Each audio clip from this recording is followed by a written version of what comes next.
नमस्कार दोस्तों, हमारे यूट्यूब चैनल टीचिंग मंत्रा में आप सभी का हार्दिक स्वागत है।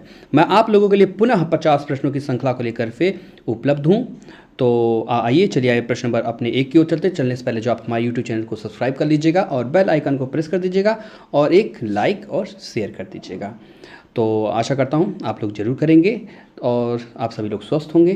तो आइए चलिए प्रश्न नंबर 1 को चलते हैं। आप सब लोग जो है कमेंट बॉक्स में इसका जो है आंसर हमारे साथ देते रहिएगा, ठीक है, क्योंकि ये प्रैक्टिस सेट है। आप जितना ज़्यादा प्रैक्टिस करेंगे उतनी ज़्यादा आपको जल्दी सफलता प्राप्त होगी। तो इससे आपकी टाइमिंग होगा कि जीएस के क्वेश्चन जैसे 40 क्वेश्चन आएंगे एनटीपीसी में, तो आपकी टाइमिंग है, आप उसको स्पीड के अनुसार कीजिए। मैं आपको कम समय में जो है 50 प्रश्नों की श्रृंखला को लेकर उपलब्ध रहता हूँ। तो आइए चलिए प्रश्न नंबर 1 को चलते हैं। प्रश्न नंबर 1 आ गया स्क्रीन पे। तो 2000 से भारत के सकल घरेलू उत्पाद की कुल राशि में तृतीय क्षेत्र की हिस्सेदारी बताई गई। ना बढ़ने की प्रवृत्ति दर्शाई है, ना घटने की प्रवृत्ति दर्शाई है, स्थिर बनी रही है या घटती बढ़ती रही है। तो बताइए राइट आंसर क्या है। तो option number B is a right option, ठीक है। ना घटने की प्रवृत्ति दर्शाई है, ठीक है।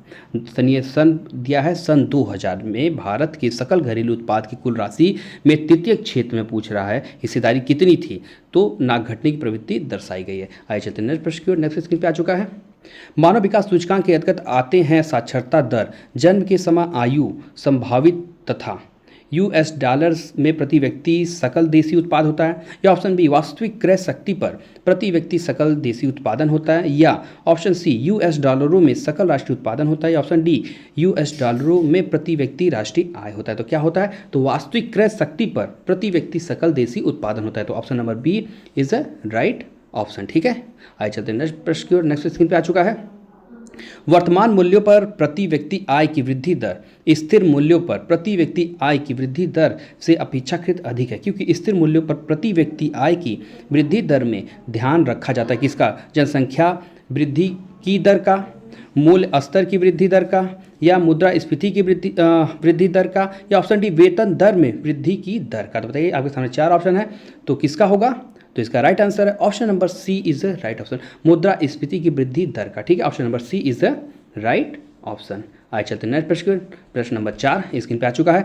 पद राष्ट्रीय आय निरूपित करता है, बताइए क्या निरूपित करता है।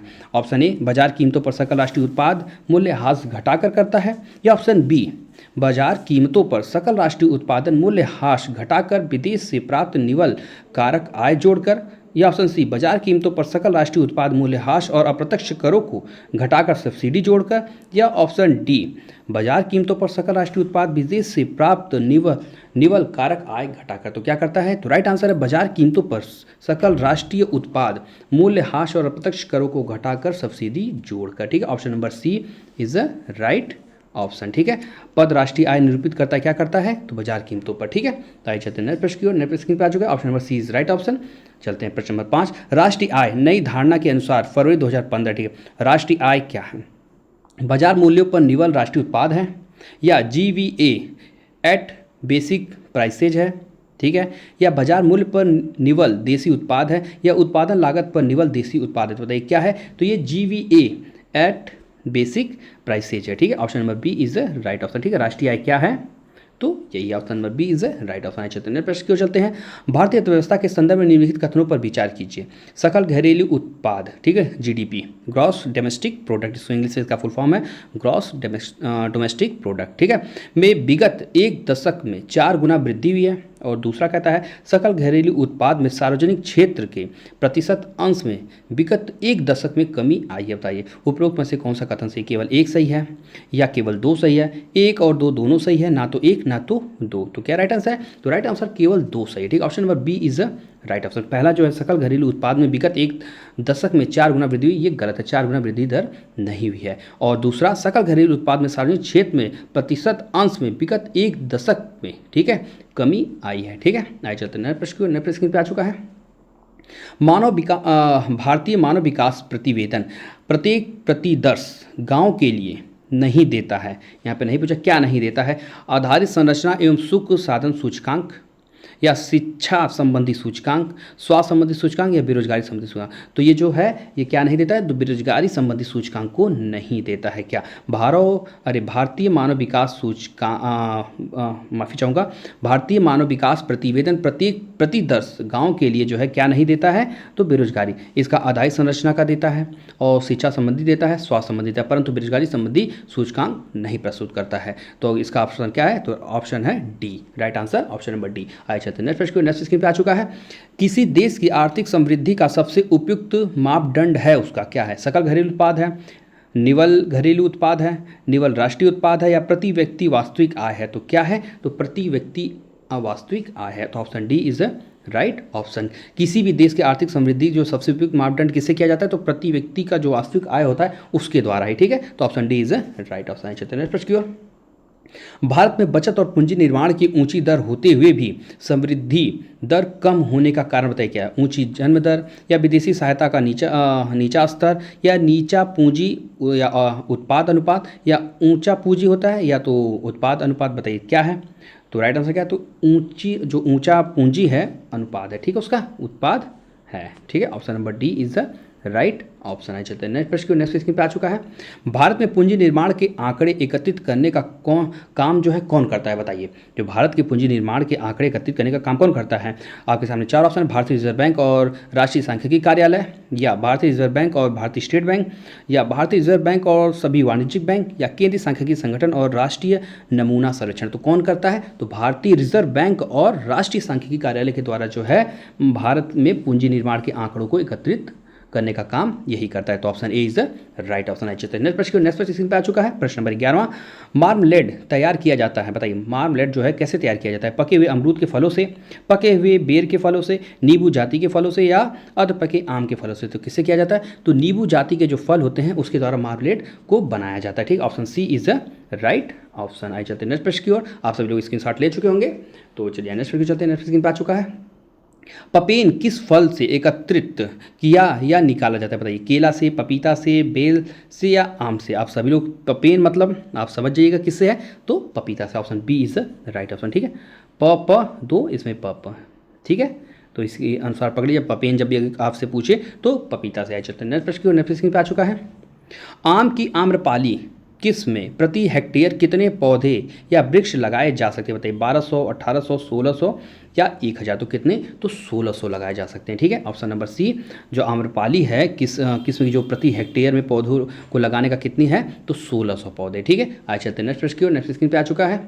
कौन सा फल उष्णकटिबंधीय नहीं है, यहाँ पे आपने नहीं पूछा, ठीक है। तो अखरोट, नारियल, सेब, काजू, बताइए क्या नहीं है? आप सभी लोग जान गए होंगे क्या नहीं होगा, तो option number C is right option. सेब जो है ये उष्णकटिबंधीय नहीं, ये शीतोष्ण होता है, ठीक है, क्योंकि यहाँ पे जो है भारत में जो है ये जम्मू कश्मीर में होता है, ठीक है। तो आइए चलते हैं नेक्स्ट प्रश्न। नेक्स्ट स्क्रीन पे आ चुका है। विश्व में फलों के उत्पादन में भारत का कौन सा स्थान 2019 के अनुसार है, ठीक है। फलों के उत्पादन में, ठीक है, यहाँ पे सन दिया है, आप इसको नोट कर लीजिए। 2019 के अनुसार पूछ रहा है, प्रथम था, तीसरा, चौथा या दूसरा? तो कौन सा था, तो दूसरा स्थान था, ठीक है। और विश्व में फल उत्पादन में सबसे नंबर पे कौन सा देश है, तो आप सभी लोग बताइएगा, तो कौन है, मैं बता देता हूँ, चीन, ठीक है, चीन, ठीक है। विश्व में फल उत्पादन में विश्व में नंबर 1 पे कौन सा देश है, पहले पे तो चीन है और दूसरे पे आपका भारत है। आइए चलते हैं नेक्स्ट प्रश्न की ओर। नेक्स्ट स्क्रीन पे आ चुका है। आम की बेमौसमी किस्म कौन सी, बताइए। निरंजन है, अल्फांसो है, अर्का सूर्या है या बेनिसान है? तो बताइए कौन है, तो निरंजन है। Option number A is right option, ठीक। आम की जो बेमौसमी मतलब कि इनका जो है गर्मियों के मौसम में जो आम होता है पके हुए फल आपको मिलते हैं, लेकिन ये परंतु जो सदाबहार जो हो गया ठंडियों में जो आम उपलब्ध होते हैं उसको बेमौसमी आम कहा जाता है। तो उस फसल किस्म का नाम क्या है, तो निरंजन है। चलते हैं नेक्स्ट प्रश्न पे आ चुका है। प्रश्न नंबर 17। आम का कुरचना रोग रोधी आम की किस्म है, बताइए कौन सी किस्म है। बहादुरन है, ठीक है, बहादुरन है या इलायची है या एलिव है या उपरोक्त सभी है? तो कौन है, तो उपरोक्त सभी। Option number D is right option, ठीक है। आम का जो कुरचना जो रोग है ये यही तीनों है, ठीक है। आइए चलते हैं नेक्स्ट प्रश्न। नेक्स्ट स्क्रीन पे आ चुका है। आम की सीडलेस मतलब बीज रहित वैरायटी है, बताइए। सिंधु है, रत्ना है, निरंजना है या पूसा सूर्या है? तो कौन है, तो सिंधु है, ठीक है। सीड मतलब समझिए बीज रहित, तो इसमें जो है इसमें बीज नहीं होता है, बाकी आप समझिएगा। बीज रहित का मतलब है कि उसके अंदर बीज नहीं पाया जाता। ये कौन सी वैरायटी है? तो सिंधु वैरायटी है। आइए चलते हैं नेक्स्ट प्रश्न की। नेक्स्ट स्क्रीन पे आ चुका है। फलों के पैक्टिज की मात्रा ज्ञात करने हेतु किस यंत्र का उपयोग किया जाता है? बताइए। आपके सामने 4 ऑप्शन है, तो किसका किया जाता है? या हाइड्रोमीटर हो गया, लेक्टोमीटर हो गया, जेल मीटर हो गया, या रिफ्रेक्टोमीटर हो गया। तो क्या ऑप्शन है? तो option number D is the right option. ठीक है, जेल मीटर। ठीक है, option D is the right option. फलों में जो पैक्टिज की मात्रा ज्ञात करने के लिए किस यंत्र का उपयोग किया जाता है? तो जेल मीटर का। ठीक है, आइए चलते हैं नेक्स्ट प्रश्न। नेक्स्ट स्क्रीन पे आ चुका है। कौशल किस फसल की उन्नत प्रजाति? बताइए। चना, कपास, मूंगफली या गेहूं? तो कौशल जो है ये मूंगफली की एक किस्म है। ठीक है, आइए चलते हैं। उन्नत मतलब काफ़ी अच्छी प्रजाति है। ठीक है, हाइब्रिड है। आइए चलते हैं नेक्स्ट प्रश्न की ओर। नेक्स्ट प्रश्न आ गया। लाइकेन है, बताइए। लाइकेन क्या है? परजीवी है, रसायन पोषी है, अपघटक है, या सहजीवी है? तो लाइकेन जो है एक ये सहजीवी है। Option number D is right option. चलते हैं नेक्स्ट प्रश्न की ओर चलते हैं। प्रश्न नंबर 22वां आ चुका है स्क्रीन पे। कौन सा पौधा कीट पकड़ता है? बताइए। ऑस्ट्रेलियन एकेसिया पकड़ता है, स्माइली लेक्स पकड़ता है, नीरियम पकड़ता है, या नेफेंथिस? कौन पकड़ता है? तो आपको सभी को बताया था मैं पिछले वीडियो में, तो नेफेंथिस। ठीक है, ये जो कीटभक्षी पौधे होते हैं ये कहाँ पाए जाते हैं? तो मेघालय में पाए जाते हैं। और इसमें देखिए नेफेंथिस हो गया, ड्रोसेरा हो गया, ये जो है कीट पक्षी पौधे हैं। ये कीट को क्यों पकड़ते हैं, उनका शिकार क्यों करते हैं? क्योंकि जो है इनके अंदर नाइट्रोजन की कमी होती है, उसकी पूर्ति के लिए जो है ये लोग कीटों का शिकार करते हैं। कीटों का शिकार कैसे करते हैं? इनकी जो एक संरचना होती है, घड़ी नुमा संरचना होती है, उसमें से एक अच्छी सी महक जो है निकलती है, जिससे कीड़े आकर्षित होते हैं। जब उसके घड़े के अंदर जाते हैं तो उनका मुख जो है बंद हो जाता है, और उससे जो है अपनी नाइट्रोजन की कमी को पूर्ति करते हैं। तो ऑप्शन क्या है? Option number D is right option. ये कहाँ पाया जाता है? तो मेघालय राज्य में। ठीक है, मेघालय, आप सभी नोट कर लीजिएगा, मेघालय में। ठीक है, चलते हैं नेक्स्ट प्रश्न की ओर। नेक्स्ट स्क्रीन पर आ चुका प्रश्न नंबर 23, माफी चाहूँगा। किस पौधों के फलों को भूमि के नीचे पाया जाता है? बताइए। आलू, गाजर, मूंगफली या प्याज? तो किसे पाया जाता है? तो मूंगफली को। ठीक है, option number C is the right option. आइए चलते हैं नेक्स्ट प्रश्न। नेक्स्ट स्क्रीन पर आ चुका है। निम्नलिखित में से कौन एक जैव उर्वरक का स्रोत है? बताइए। ईस्ट है, क्लोरेला है, एजोला या मोल्ड है? तो बताइए कौन है? तो azolla. Option number C is the right option. ठीक है, जैव उर्वरक का स्रोत कौन है? तो एजोला। आइए चलते हैं नेक्स्ट प्रश्न की ओर। नेक्स्ट स्क्रीन पे आ चुका है। ये पिछली बार एनटीपीसी में जो सारे प्रश्न हैं ये सब पूछे गए थे, उसी के आधार पर जो हमने प्रश्नों को रखा हुआ है। ठीक है, तो दूध किस बैक्टीरिया के कारण खराब हो जाता है? बताइए। आप सभी को पता होगा किसके कारण जो है दही का निर्माण होता है? तो किसके कारण होता है? तो लैक्टोबैसिलस नामक जो बैक्टीरिया होता है उसके कारण जो है ये दूध से दही में परिवर्तित हो जाता है। तो कौन सा ऑप्शन है? तो option number D is right option. ठीक है, आइए चलते हैं नेक्स्ट प्रश्न की ओर। नेक्स्ट स्क्रीन पे आ चुका होगा ये रहा। निम्न के साथ मिलाने से एजोला एक अच्छा उर्वरक होता है। बताइए उसमें क्या मिलाया जाता है जिससे एक बहुत बढ़िया किस्म का जो है उर्वरक बन जाता है? नीलहरित शैवाल, गोबर, हड्डी का चूरा या यूरिया? तो किसको? नीलहरित शैवाल। ये एक प्रकार क्या है? ये जैव उर्वरक है, मतलब शुद्ध, मतलब इसमें जो है ये यूरिया जो है कृत्रिम रूप से बनाया जाता है, ये जो है हमारे लिए हानिकारक होता है, परंतु ये जो है जैव उर्वरक के रूप में आता है जो कि बहुत ही फायदेमंद है। आइए चलते हैं नेक्स्ट स्क्रीन पर आ चुका है। सिनकोना की छाल से प्राप्त औषधि को मलेरिया के उपचार के लिए प्रयुक्त किया जाता था। जिस कृत्रिम औषधि ने इस प्राकृतिक उत्पाद को प्रतिस्थापित किया है वह है, बताइए क्या है? क्लोरोमाइसिटीन है, क्लोरोक्विनीन है, या ट्रेटासाइक्लिन है, या एम्पिसिलीन है? तो क्या है? तो क्लोरोक्विन है। ठीक है, option number B is right option. आपको सभी पता है मलेरिया के उपचार के लिए किस पौधे का छाल लगाया मतलब उसका इलाज में लाया जाता है? तो सिनकोना की छाल। ठीक है, इसी में आपका इसका भी उत्तर मिल रहा है। ठीक है, सिनकोना। ठीक है, आप इसको नोट कर लीजिएगा। आए और चलते हैं नेक्स्ट प्रश्न की ओर। इसका right answer option number B is right answer. Next प्रश्न स्क्रीन पे आ चुका है।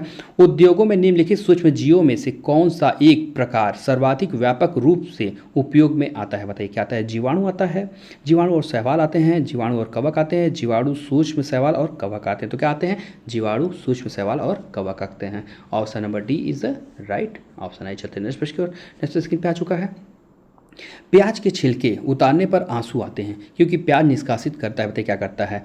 सल्फोनिक अम्ल, सल्फेनिक अम्ल, अमीनो अम्ल या कार्बोलिक अम्ल? तो क्या करता है? आप सभी लोग को पता होगा क्या करता है? तो सल्फेनिक अम्ल। Option number B is the right option. आई चलते हैं नेक्स्ट प्रश्न की ओर। नेक्स्ट स्क्रीन पे आ चुका है प्रश्न नंबर 30।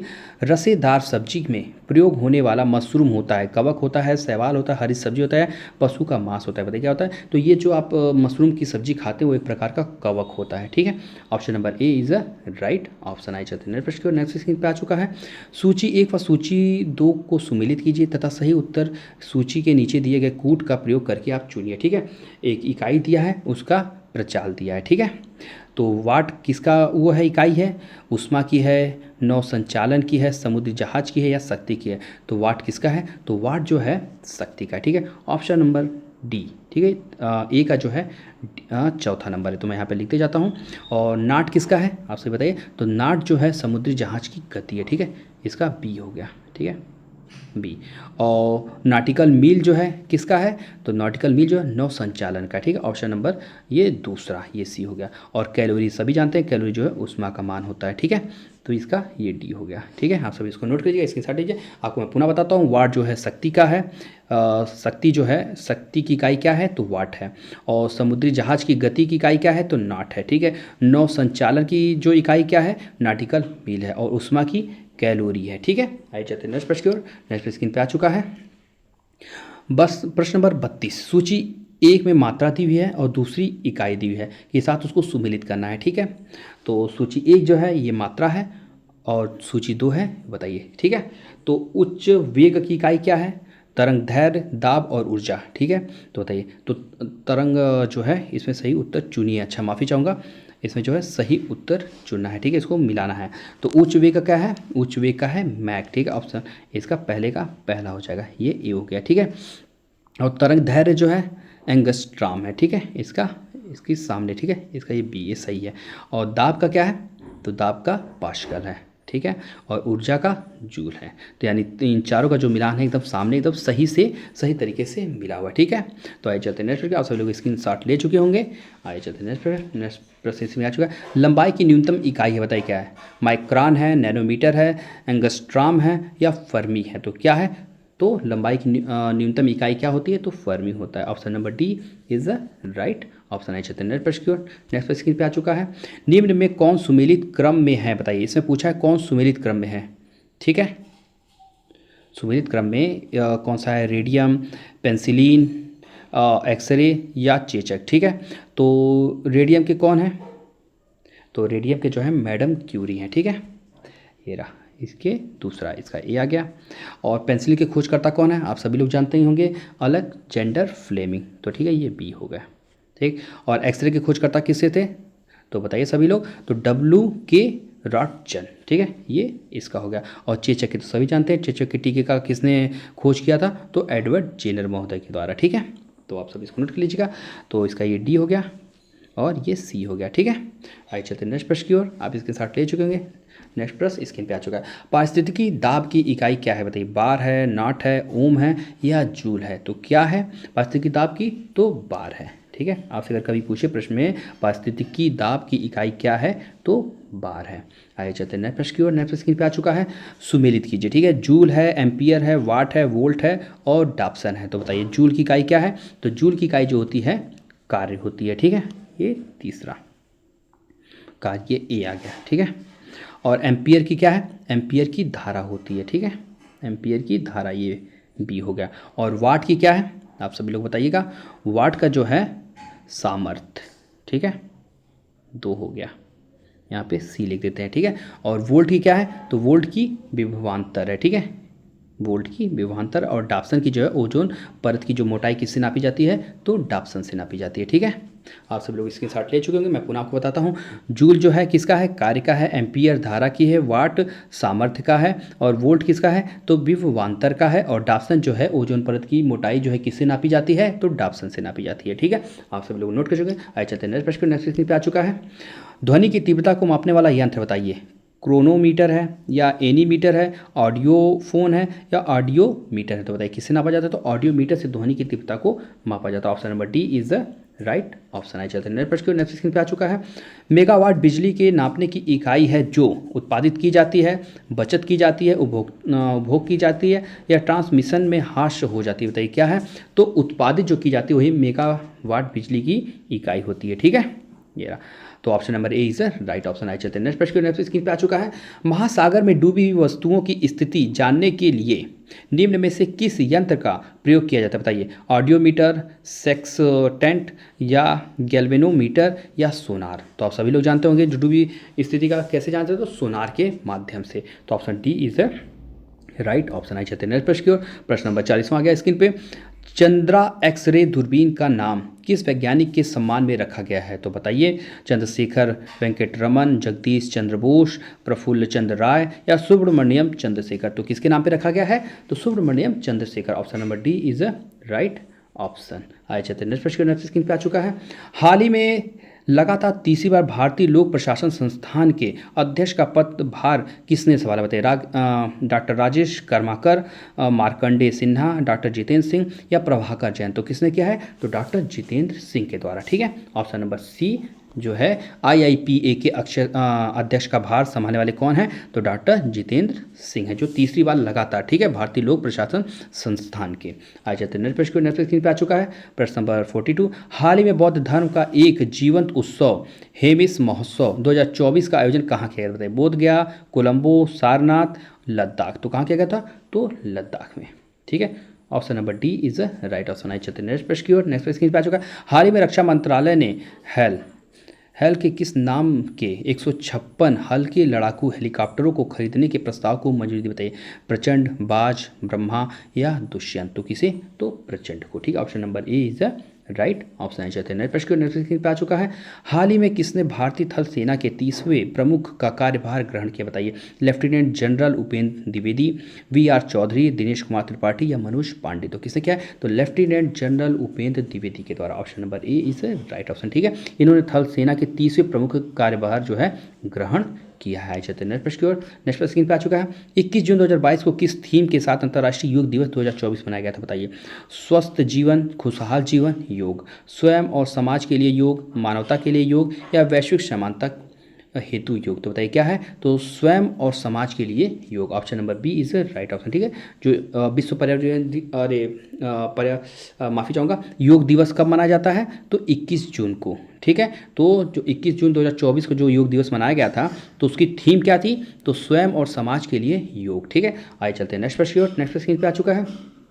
केंद्र सरकार ने भारतीय थल सेना का नए उप प्रमुख किसे नियुक्त किया है? बताइए, इसका थल सेना का उप नए प्रमुख पूछ रहा है। ठीक है, आपके 4 ऑप्शन है, बताइए ABCD। बताइए, लेफ्टिनेंट जनरल NS राजा सुब्रमणी, लेफ्टिनेंट जनरल राजीव गाबा, लेफ्टिनेंट जनरल मनोज कटियार या लेफ्टिनेंट जनरल अनिल चौहान? तो किसने किया है? तो लेफ्टिनेंट जनरल जो है NS राजा सुब्रमणी। ठीक है, option number A is a right option. आई चलते नेक्स्ट प्रश्न की नेक्स्ट स्क्रीन पे आ चुका है। NHI ने AI के माध्यम से सड़क सुरक्षा बढ़ाने के लिए किसके साथ समझौता किया? बताइए, IIT मुंबई, TCS के साथ या IIT दिल्ली के साथ या IIT इलाहाबाद के साथ? किसके साथ किया है? तो IIT दिल्ली के साथ। ठीक, option number C is the right option. आइए चलते हैं नेक्स्ट प्रश्न की ओर। नेक्स्ट स्क्रीन पे आ चुका है। हाल ही में विदेश मंत्री डॉक्टर S जयशंकर किस देश में भारत की $60 लाख की सहायता से बनाए गए समुद्री बचाव समन्वय केंद्र का उद्घाटन किया? बताया, मालदीव में, म्यांमार में, इंडोनेशिया में या श्रीलंका में? तो कहाँ किए हैं? तो श्रीलंका में। Option number D is the right option. आइए चलते हैं नेक्स्ट प्रश्न की ओर। प्रश्न नंबर 14। उत्तर प्रदेश सरकार ने एशियाई राजा गिद्धों के लिए दुनिया का पहला संरक्षण और प्रजनन केंद्र कहाँ बनाने की घोषणा की? बताइए, सुल्तानपुर, महाराजगंज, मथुरा या सारनाथ? तो कहाँ पे? तो महाराजगंज, उत्तर प्रदेश के महाराजगंज जिले में। Option number B is a right option. आइए चलते हैं नेक्स्ट प्रश्न की ओर। प्रश्न नंबर 50। हाल ही में विश्व आर्थिक मंच द्वारा वैश्विक ऊर्जा संक्रमण सूचकांक 2024 में भारत को कौन सा स्थान दिया गया? बताइए, 63वां, 56वां, 43वां या 71वां? तो कितना दिया गया है? तो 63वां। Option number A is right option. विश्व आर्थिक मंच द्वारा, ठीक है, वैश्विक ऊर्जा संक्रमण सूचकांक 2020 में भारत का जो स्थान है 63वां आया है। तो आइए चलते हैं नेक्स्ट प्रश्न की ओर। तो आज हमारे 50 प्रश्नों की श्रृंखला यहीं पे समाप्त होती है। आशा करता हूँ आप सभी को काफ़ी पसंद आया होगा। तो आप सभी लोग हमारे यूट्यूब चैनल को सब्सक्राइब कर लीजिएगा, बेल आइकन को प्रेस कर दीजिएगा और एक लाइक और एक शेयर दीजिएगा। ठीक है, तो कोई भी अगर आपकी तरफ से अगर कोई सुझाव हो कि नहीं सर ये वाली टॉपिक से आप हमें पढ़ाइए, इससे लाइए, तो आप सभी लोग जो कमेंट बॉक्स में हमको बताइएगा, तो हम लोग जो हैं उस पर आगे कार्य करेंगे। तो आपसे जो मुलाकात होगी आप सभी से नेक्स्ट वीडियो। तो इसलिए आप सभी का सहयोग देने के लिए बहुत बहुत धन्यवाद।